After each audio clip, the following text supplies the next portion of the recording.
Everyone, आज मैं आप सबसे मिलने आई हूँ एक बहुत ही मोस्ट अवेटेड मूवी लेके जिसका नाम है KGF चैप्टर 2। इससे पहले कि आप इस मूवी में खो जाएं, फटाफट से पहले लाइक एंड सब्सक्राइब कर लीजिए। कहानी की शुरुआत होती है एक हॉस्पिटल से, जहां आनंद, जो कि कल तक अपनी बुक की स्टोरी सबको सुना रहे थे, आज उन्हें हार्ट अटैक आ जाता है और उनकी कंडीशन काफी क्रिटिकल भी होती है। और आनंद के रूम के बाहर उनके बेटे विजेंद्र को दिखाया गया है। क्योंकि अब सबको बाकी की बची हुई कहानी में बहुत दिलचस्पी है, तो वो लेडी जर्नलिस्ट और उसकी टीम आनंद को देखने के लिए पहुँचते हैं, जहाँ रिक्वेस्ट करने पर विजेंद्र अब उन्हें आनंद की लाइब्रेरी में ले जाता है और वहाँ जाके वो सारे KGF की बुक ढूंढने में लग जाते हैं। बहुत मेहनत करने के बाद उन्हें बुक मिल जाती है और विजेंद्र आगे की स्टोरी बताने के लिए रेडी भी हो जाता है, जहाँ से कहानी जाती है अब फ्लैशबैक में। यहाँ पर जहाँ रॉकी ने एक तरफ गरुड़ा को मार दिया है,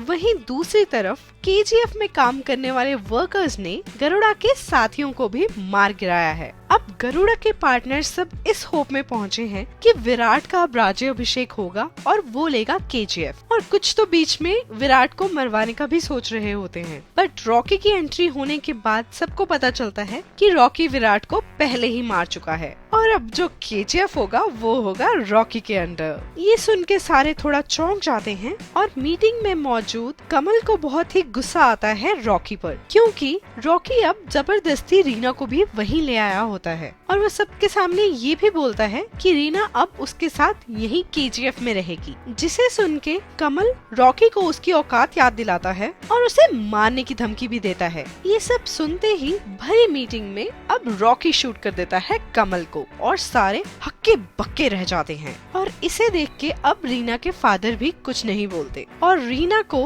KGF का सबसे सुंदर कमरा दिया जाता है रहने के लिए। तभी दूसरी तरफ रॉकी के पावर में आने से KGF का बहुत ही सुधार हो चुका है। अब सबको अच्छा खाना मिलता है, प्रॉपर रिस्पेक्ट मिलती है, पहनने के लिए अच्छे कपड़े और सर पर छत भी मिलती है, जिसकी वजह से अब सब रॉकी को खुदा मानने लग गए हैं। वहाँ पर मीटिंग खत्म होते ही रॉकी पहुँचता है सीधे वनराम के पास, जो कि गरुड़ा का राइट हैंड था। अब गरुड़ा की मौत के बाद उसको भी बंदी बना लिया गया होता है, मगर अब रॉकी वनराम को मारना नहीं चाहता, क्योंकि उसे लगता है कि अगर वजीर को मार दिया तो यहाँ का खेल कौन संभालेगा। रॉकी वनराम को समझाने की बहुत कोशिश करता है कि वो रॉकी के साथ मिल जाए और काम करना शुरू करे, बट वनराम इसके लिए नहीं मानता। तभी रॉकी उसको बोलता है कि उसे अब KGF का राज पता चल चुका है कि क्यों KGF को 0.3 आउट ऑफ 9 बोला जाता है। इसका मतलब ये होता है कि KGF में है कुल 9 माइंस, जिसमें से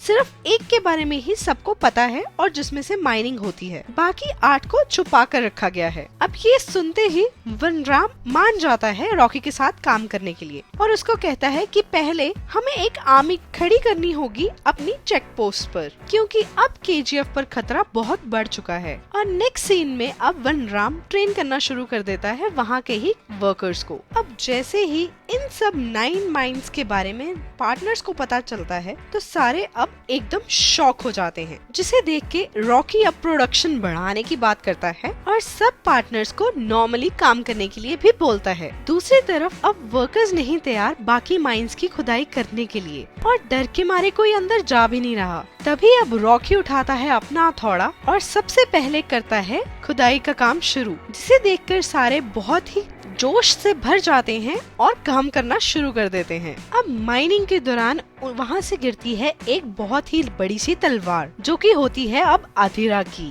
जिसे देखकर वर्कर्स बहुत डर जाते हैं, क्योंकि अधीरा का बहुत ही खौफ होता है। अब दूसरी तरफ अधीरा भी वेट कर रहा था गरुड़ा की डेथ की। अब जैसे ही उसे पता चलता है कि अब KGF है रॉकी के हाथों में, तो अधीरा भी अब अटैक कर देता है KGF की आउटपोस्ट पर, जहाँ पर अभी ट्रेन किए हुए लोगों को खड़ा किया होता है। जैसे ही सिक्योरिटी गार्ड्स को मार के अधीरा अंदर जाने की कोशिश कर रहा होता है, तभी एक लड़का उस पुल को आग लगा देता है, मगर फिर भी जैसे तैसे करके अधीरा अपने मिशन में कामयाब हो ही जाता है और अधीरा वहाँ से चला जाता है। अब सब पार्टनर्स अधीरा की साइड पर हैं, क्योंकि उनको पता है कि अगर रॉकी को कोई मार सकता है तो वो है सिर्फ अधीरा, जिसके लिए अब वो प्लान करते हैं कि किसी न किसी तरह एक बारी रॉकी को KGF से बाहर लाया जाए, ताकि वो अधिरा के चंगुल में फंस सके, जिसके चलते अब वो रीना के डैड को शूट कर देते हैं। और जैसे ही राजेंद्र की न्यूज दिखाई जाती है टीवी पर, रीना तभी केजीएफ से निकल जाती है और निकलते ही उसका पीछा करते हैं अधिरा के लोग। अब रीना को बचाने के लिए पीछे से आता है रॉकी, जो कि सबसे लड़ते हुए रीना तक पहुंच जाता है। और जैसे ही वो रीना के पास पहुंचता है, ऊपर से खड़ा हुआ अधिरा शूट कर देता है रॉकी को और साथ में ये भी कहता है कि वो उसे आज मारेगा नहीं, क्योंकि वो चाहता है कि केजीएफ के लोगों में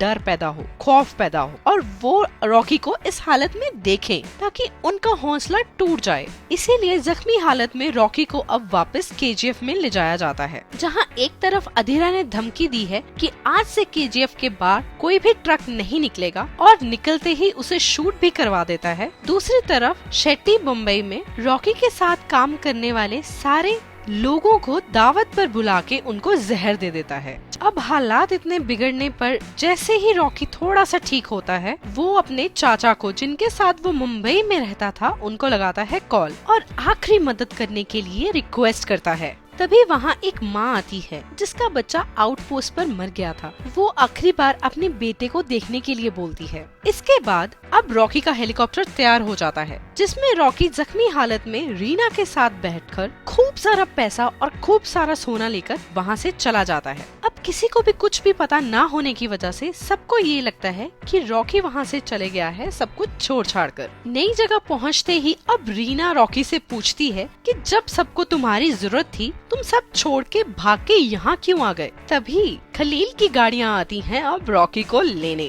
तो रॉकी पहुँच चुका है अब खलील के पास, जो कि दुबई से करता है सोने का बिजनेस। अफ्रीका से दुबई होते हुए वो इंडिया तक ले जाता है। अब रॉकी यहाँ आया होता है खलील को बिजनेस ऑफर करने, जो कहता है अफ्रीका से सीधा सोना जाएगा इंडिया। बट खलील इसके लिए नहीं मानता। वो कहता है वो ऑलरेडी बिजनेस कर रहा है शेट्टी के साथ। तभी खलील को एक कॉल आती है जिसमें पता लगता है कि शेट्टी के सभी लोगों को चाचा की मदद से अब रॉकी ने मरवा दिया है। और साथ ही खलील को ये भी पता लगता है कि वहाँ पे खड़े हुए सिक्योरिटी गार्ड भी आधे से ज्यादा रॉकी के ही हैं, तो वह इस डील के लिए मान जाता है। जिसके बाद अब रॉकी पहुँचता है वापस केजीएफ में और वर्कर्स को बोलता है कि ट्रक्स रेडी किए जाएं। अब जैसे ही ट्रक्स निकलते हैं, अधिरा के लोग वेट कर रहे होते हैं उन ट्रक्स की। अधिरा के लोग रोकने की कोशिश करते हैं ट्रक को, और जैसे ही अब पहला ट्रक रुकता है, उसमें से उतरता है रॉकी और वो बाकी सब ट्रक्स को ऑर्डर दे देता है अब फायरिंग का, क्योंकि अब ये सारा एम्यूनिशन आया है दुबई से, तो इसके आगे अधिरा की फौज भी नहीं टिक पाती। और लास्ट फायर करता है रॉकी,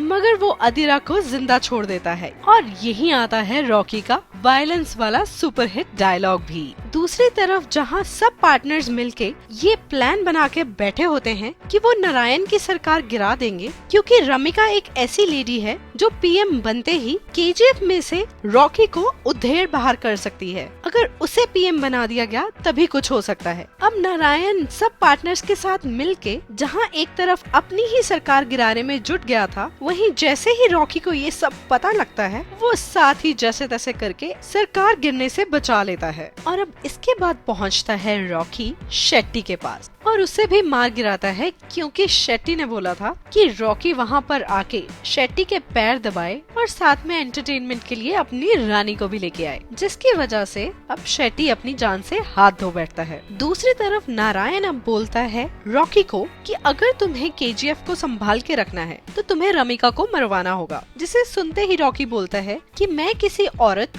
और बच्चे पर हाथ नहीं उठाता, और अगर औरत गुस्से में हो उस पे प्रहार करने की बजाय उसके आगे हाथ जोड़ लेने चाहिए। अब समय आगे चलता है और टाइम आ जाता है 1981 का, जिसमें अब इलेक्शंस का टाइम है और रमिका की सरकार बन गई है। अब मिस रमिका शपथ लेती हैं प्राइम मिनिस्टर के तौर पे, और उसके बाद कुछ ऑफिसर उन्हें बताते हैं केजीएफ के बारे में और बताते हैं ये एक नेशनल मुद्दा है। तभी रमिका उन्हें प्रूफ्स इकट्ठे करने के लिए बोल देती है। और वहीं दूसरी तरफ अब रॉकी ने तख्ता पलट कर दिया होता है केजीएफ का। वहाँ मानो एक पूरी सल्तनत ही बस चुकी होती है, बहुत बड़ी बड़ी इंडस्ट्रीज लग चुकी होती हैं और बहुत सुंदर घर भी मिल गए होते हैं लोगों को। तभी वहाँ आता है एक दिन आनंद, जो कि वहाँ पे पिक्चर्स क्लिक करनी शुरू कर देता है। तभी जैसे ही रॉकी के लोगों को पता चलता है, वो आनंद को उठा के ले जाते हैं रॉकी के पास। सिर पे बंदूक होने के बावजूद भी आनंद कहता है कि वो ये स्टोरी छाप के ही हटेगा, जिस पर रॉकी खुश हो जाता है और बोलता है तुम्हारी ईमानदारी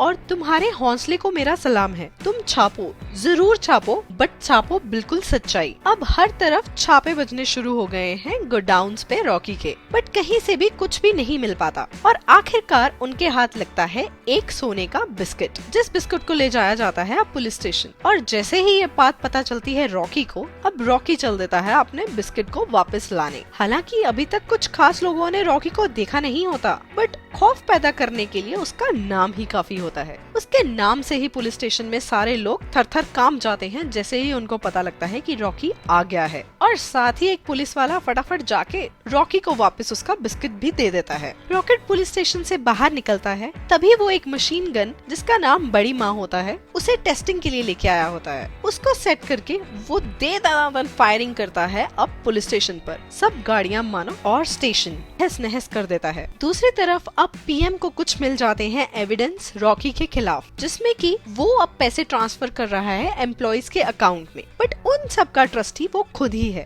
इसका पता चलते ही रमिका अब बोलती है ये प्रूफ से अब हम उसे पकड़ लेंगे। जैसे ही अभी वो खुश ही हो रहे होते हैं तभी रॉकी पहुंचते हैं अब मैडम पीएम से मिलने, एक गुलदस्ते और एक फाइल के साथ। और मैडम से मिलते ही रॉकी बोलता है इस फाइल में है मेरे काले चिट्ठों के बारे में सारी जानकारी और मैं अपने आप को पुलिस के हवाले करने आया हूँ। जैसे ही अब भी रमिका खुश होने ही लगती है, तभी रमिका की पार्टी के कुछ पॉलिटिशियन आके रमिका को मना करते हैं और बोलते हैं ना तो ये फाइल लीजिए और ना ही इसको पकड़िएगा। पूछने पर पता लगता है कि रमिका की पार्टी के 200 मिनिस्टर्स को फंडिंग भी केजीएफ के यहाँ से ही आ रही थी और अगर ये पता चल गया तो उनकी गवर्नमेंट तो मानो गिर ही जाएगी। अब यहाँ पे पीएम मैडम भी कुछ नहीं कर पाती और वापस आते ही अब रॉकी बंद कर देता है गोल्ड की असाइनमेंट, जिस पर खलीर को बहुत ही गुस्सा आता है क्योंकि उसे लगता है कि अब ये तो ज्यादती है। और वहीं पार्टनर्स भी तो मौका ढूंढ रहे होते हैं रॉकी को किसी तरह से मार गिराने का, जिसके चलते वो अब पहुंचते हैं अधीरा के पास। अधीरा जो कि इतने समय से चुपचाप बैठा था, बट उसके मन में अभी भी बदला लेने की भावना कूट कूट कर भरी हुई थी, जिसके कारण उसने केजीएफ के बारे में लोगों से पूछ पूछ कर एक मैप रेडी कर लिया था। बट अंदर जाने के लिए अब बहुत सिक्योरिटी थी, जिसकी वजह से अब वो एंड्रयू को ढूंढने के लिए बोलता है एक ऐसे माइन जिसके अंदर से वो पहुंच जाए केजीएफ के अंदर। और वहीं दूसरी तरफ अब रॉकी अपनी माँ की समाधि को जहाँ पर वो पहले बनी थी वहाँ से निकलवा के अपनी सल्तनत के सामने वाले पहाड़ पर रखवाता है और अपने ही फादर को उस समाधि की देखरेख करने के लिए नियुक्त कर देता है, क्योंकि आज तक उसके फादर ने ना तो उसकी माँ का और ना ही कभी रॉकी का ख्याल रखा होता है। जब इस सब के बारे में रीना को पता चलता है तो वो काफी इम्प्रेस होकर शादी के लिए हाँ कर देती है रॉकी को। अब जैसे ही माइन का पता चलता है तो अधेरा शुरू करवा देता है वहाँ खुदाई। वहाँ वाले रास्ते से होते हुए वो सीधा जाएगा अब माइन 3 में और पहुंच जाएगा केजीएफ के अंदर। दूसरी तरफ जैसे ही रीना बताने आती है ये खुशखबरी कि वो अब माँ बनने वाली है रॉकी को, तभी होती है अधीरा की एंट्री और अधीरा वहाँ से शूट करके सीधी गोली मारता है रीना को, जिसे देखकर अब रॉकी का दिमाग घूम जाता है और वो गुस्से में मानो तिलमिला उठता है। और यहाँ पे होती है बहुत ही खतरनाक फाइट अधीरा और रॉकी के बीच में। स्टार्टिंग में तो अधीरा खूब जम के मारता है रॉकी को उसी तलवार के साथ जो एक दिन माइन में मिली थी, मगर जैसे ही अब रॉकी को याद आती है अपनी बीवी रीना की, साथ ही वो उठता है और अपने हथौड़े से मारना शुरू करता है अब अधीरा को और उसकी जान ले लेता है मार मार के। और यही अब रॉकी को पता चल चुका है कि इसके पीछे मास्टरमाइंड कौन है। वो लहूलुहान हालत में पहुंचता है अब पार्लियामेंट में, जहां पर प्राइम मिनिस्टर साहिबा बोल रही होती हैं कि चाहे मुझे अपनी पोस्ट से इस्तीफा क्यों न देना पड़े, पर मैं रॉकी को नहीं छोड़ूंगी। उसी टाइम रॉकी पहुंच जाता है पार्लियामेंट के अंदर। सब मिनिस्टर्स डर के वहाँ से भाग जाते हैं। तभी रॉकी बंदूक उठाता है और शूट कर देता है पीछे नारायण को, क्योंकि अब रॉकी को पता चल चुका है कि स्टार्टिंग से ही हर चीज के पीछे मास्टरमाइंड था नारायण। उसने ही पहले गरुड़ा को मरवाया, केजीएफ में रॉकी को भेजा, फिर अधीरा की मदद करी, शेट्टी की भी मदद करी। अब उसका प्लान था अधीरा को अंदर भेज के रॉकी को मरवाने का और केजीएफ अपने अंडर करने का। अब क्योंकि रॉकी जाके मार देता है पार्लियामेंट के अंदर एक मिनिस्टर को, उसके खिलाफ अब डेथ वारंट इशू हो जाता है और रमिका इस पे बोलती है कि वो चाहे अपनी आर्मी, एयरफोर्स और नेवी तीनों हथियारों को क्यों न लगाना पड़े, बट वो कहीं से भी रॉकी को खोज ही निकालेगी। तभी शुरू हो जाती है रॉकी को ढूंढ निकालने की कोशिशें, जिसके चलते केजीएफ को खाली करवा लिया जाता है। बट दूसरी तरफ समुंदर में से खबर आती है कि रॉकी तो समुंदर में है, एक बोट में, जिस बोट में सोना ही सोना भर रखा है। यहाँ पर अब रॉकी को पता चल चुका था कि उसका अंत अब सामने है, जिसके कारण वो खुद ही अब सबके सामने जा रहा था, बट अपना सोना साथ लेके जा रहा था। उसके मन में था मरना तो है ही, तो मैं सोना भी साथ ही लेके मरूंगा। तभी रमिका के ऑर्डर्स पर बोट की तरफ शूट कर दिया जाता है। शूट होते ही रॉकी पानी में गिर जाता है और साथ ही बह जाता है सारा गोल्ड भी। और दूसरी तरफ वहीं उसकी सल्तनत केजीएफ पर भी बड़े बड़े गोले दाग दिए जाते हैं और सब राख में मिला दिया जाता है। रॉकी को मरवा देने के बाद अब रमिका ये इंश्योर करती है कि किसी को भी रॉकी के बारे में पता नहीं चले, क्योंकि अगर किसी को उसकी अच्छाई के बारे में पता चल गया तो फिर एक हंगामा और बवाल हो सकता है। और इकलौता आनंद ही होता है जिसको रॉकी के बारे में सब कुछ पता भी होता है, जिसके कारण वो रॉकी पे एक किताब लिखता है और उसे पब्लिश करने के लिए रेडी भी करता है। इसी के साथ मूवी का हो जाता है सैड एंडिंग। मगर रॉकी अपनी माँ का सपना, एक सल्तनत खड़ी करने का सपना पूरा कर जाता है जाते जाते भी, जिस पर उसे बहुत गर्व भी होता है। खून वो चाहे कितना भी बहाता है, मगर वहाँ के लोगों के लिए बहुत अच्छे काम भी करके जाता है। इसी के साथ मैं आशा करती हूँ आपको आज की मूवी बहुत पसंद आई होगी और अब मैं आपको मिलूंगी नेक्स्ट मूवी के साथ। तब तक के लिए बाय बाय।